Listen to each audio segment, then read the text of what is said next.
Olá, pessoal, tudo bem? Essa aula será de Ciências Humanas e suas tecnologias. E vamos trabalhar a habilidade de analisar o papel da justiça como instituição na organização das sociedades. Boa aula!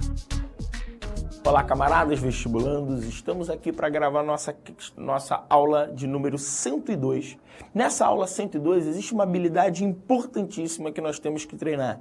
Então, é analisar o papel da justiça como instituição na organização das sociedades. Então, analisar o papel da justiça como instituição na organização das sociedades. Então, o que o Enem quer de você com essa habilidade? O Enem quer entender de que forma a justiça pode modificar a organização da sociedade.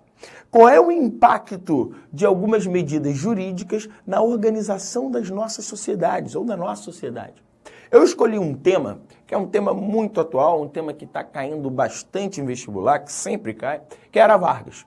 Especificamente, a questão dos direitos trabalhistas. Então vamos falar aqui um pouco sobre a questão trabalhista, sobre como Vargas vai se relacionar com os trabalhadores do Brasil. Então eu coloquei aqui, Era Vargas, então está aqui na tela. Era Vargas, ela começa em 1930, quando Getúlio Vargas vai liderar um movimento que vai depor o presidente Washington Luiz, um movimento esse que ficou conhecido como a Revolução de 1930, até 1945, quando o Vargas é deposto por um golpe liderado pelos militares. Agora vamos lá. Vargas inaugura o trabalhismo. Isso é interessante. Até então, as leis trabalhistas não existiam no Brasil, mas não eram efetivamente praticadas. Até então, o trabalhador brasileiro organizado nos primeiros sindicatos, influenciados pelo anarcossindicalismo, pelo comunismo, esses trabalhadores eram extremamente reprimidos pelo Estado brasileiro. A repressão era muito grande. Eu coloquei ali na tela, você vai ver, que antes do Vargas, a questão social era uma questão de polícia. Ou seja, o presidente Washington Luiz, o último presidente daquela chamada República Velha, ou República Liberal, que vai de 1889 até 1930, teoricamente foi atribuída a ele essa frase, que a questão do trabalhador ou a questão social era uma questão de polícia. Ou seja, o governo não tem o menor interesse em negociar com os trabalhadores. O governo não tem menor interesse em ceder algum tipo de benefício aos trabalhadores até 1930. Com Vargas, isso vai ser alterado. Com o Getúlio Vargas, ele diz que a questão do trabalhador é uma questão de política. Ou seja, o velho Getúlio Vargas, ligado aos trabalhadores, diz que com ele, esses trabalhadores seriam beneficiados. Com ele, aquelas aspirações que os trabalhadores tiveram ao longo de toda a Primeira República seriam efetivamente trazidas para o seio do Estado e que o governo brasileiro iria se importar com os trabalhadores. Vamos ver como é que o Vargas vai fazer isso. Logo, nos primeiros meses de governo, você viu ali, ainda nos primeiros anos de governo Vargas, o Vargas vai criar o Ministério do Trabalho, Indústria e Comércio. Esse ministério, segundo Getúlio Vargas, era o ministério mais importante do seu governo. Esse ministério, o Vargas apelidava de o Ministério da Revolução. Tão importante era. Porque trabalho, indústria e comércio, ele dizia que tinha que ser nessa ordem. Eram as ordens prioritárias. Afinal de contas, o trabalhador fora completamente esquecido. A indústria era fraca e o comércio tinha algum tipo de sentido na Primeira República. Então ele vai de trás para frente. Primeiro vamos cuidar da questão do trabalhador, depois da indústria e depois do comércio. Bom, esse ministério, chamado Ministério da Revolução, foi dado ao Lindolfo Collor. Lindolfo Collor, que tem relação com o nosso futuro presidente do Brasil, mas nesse momento ele vai se preocupar em estruturar esse Ministério do Trabalho. E é esse Ministério do Trabalho, Indústria e Comércio que vai criar as primeiras leis trabalhistas que efetivamente vão ser validadas na história do Brasil. Cuidado com isso. Tem muito professor que fala assim, não, que o Vargas foi o primeiro a criar leis trabalhistas. Ele não foi o primeiro a criar leis trabalhistas. Ele foi o primeiro a criar as leis trabalhistas que efetivamente vão ser implementadas. Então, nesse ministério, ele vai criar leis trabalhistas, porém, O Vargas se preocupa em controlar os trabalhadores. O Vargas consegue benefícios, mas em troca ele cria a lei da sindicalização. O que diz a lei da sindicalização? Que o trabalhador, para receber benefícios trabalhistas, ele tem que fazer parte de um ministério, de um sindicato oficial. Ou seja, o que o Vargas faz? Ele estabelece o seguinte: você vai ter benefícios trabalhistas sim, mas, em contrapartida, você tem que entrar para o sindicato oficial e você vai ser efetivamente controlado pelo governo, né? Muitos trabalhadores vão resistir a essa situação, preferem não ter leis trabalhistas do que entrar no sindicato oficial. Querem ser livres da tutela do Estado. Mas o Vargas vai seduzi-los, né? Principalmente porque na Constituição de 1934 ele vai efetivamente criar algumas leis trabalhistas, como o descanso semanal remunerado. Agora, essas leis são constitucionais. Ele vai estabelecer as férias remuneradas. Ele vai reduzir a jornada de trabalho para 8 horas. Agora, somente para aqueles trabalhadores que fossem sindicalizados, ou seja, entrar para o sindicato oficial. Mesmo assim, muitos trabalhadores falam: não vou entrar para o sindicato oficial, eu prefiro ser livre. Ou seja, o Vargas ainda não conseguiu controlar todos os trabalhadores. Vai conseguir efetivamente quando acontece um golpe de Estado.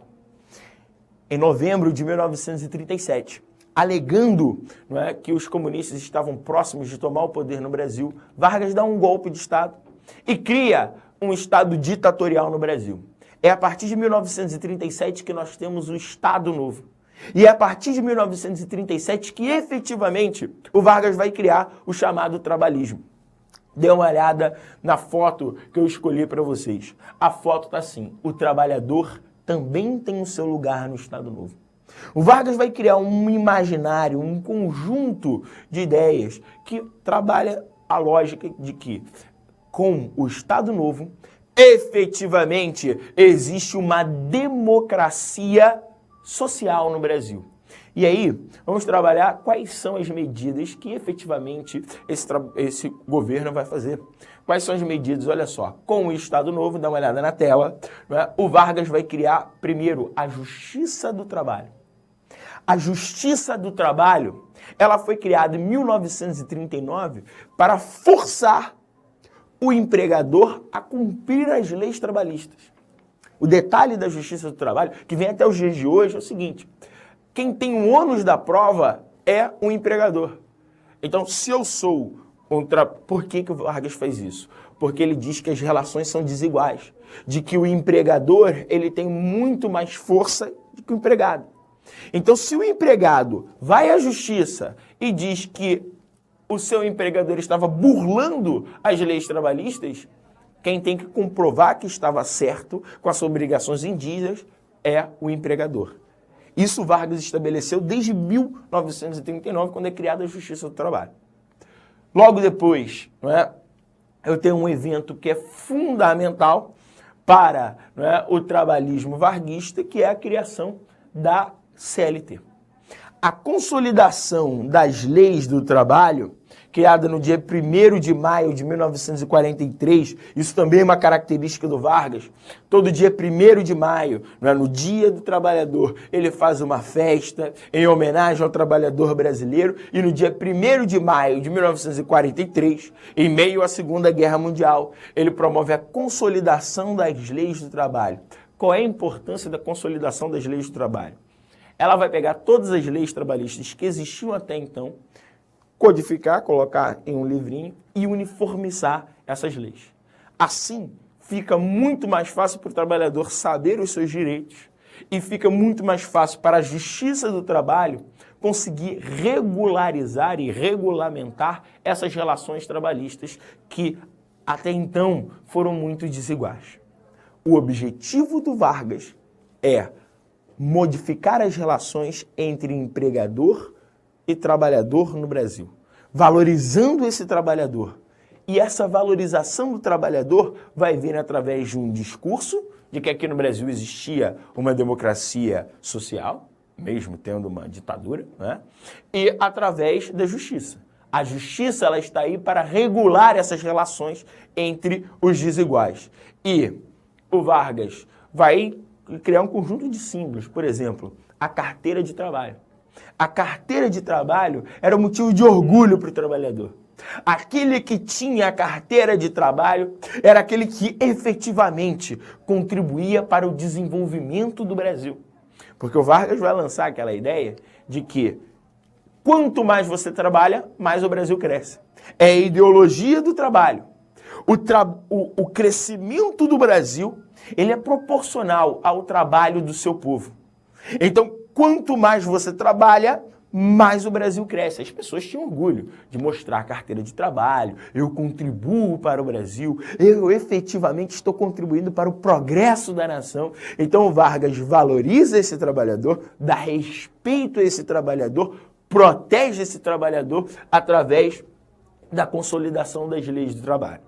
Por outro lado, a gente não pode esquecer, vivíamos sob um regime corporativista. Esse trabalhador, ele recebe o benefício, mas em troca, seus sindicatos são controlados. Em troca, os líderes desses sindicatos são muito mais favoráveis ao Vargas, ao Estado, do que o trabalhador. É o chamado pelego. É a partir de 1942, de fato, e 43 com a CLT, que o Vargas vai inventar o trabalhismo. É a partir de 42, 43 que o Vargas consegue efetivamente implementar o corporativismo que ele tentou desde os primeiros tempos de Era Vargas. E cabe aí uma reflexão. Vargas seria apenas um ditador que controla os trabalhadores ou efetivamente ele modifica, não é, a vida dos trabalhadores no Brasil através da CLT, através da justiça do trabalho, através da ideologia do trabalho, valorizando esse trabalhador? Bom, hoje em dia a maior parte dos historiadores deixa de lado aquela visão maniqueísta de que existe um bom e um mal e trabalha o Vargas como aquele que efetivamente vai fazer com que as relações de trabalho no Brasil se modifiquem. E essa modificação vem até os dias de hoje. Até os dias de hoje, o fantasma do velho caudilho está aí para atormentar as grandes empresas, os grandes empregadores e para defender o trabalhador brasileiro. Efetivamente, esse dia da assinatura da CLT tem impacto na vida social do brasileiro até os dias de hoje. A justiça do trabalho tem impacto na vida dos trabalhadores brasileiros até os dias de hoje. E é essa habilidade que o Enem requer de você nessa aula de número 102. Abraços, tchau, tchau. Para desenvolver melhor essa habilidade, consulte a ficha de estudo número 102. Bom estudo e até a próxima aula!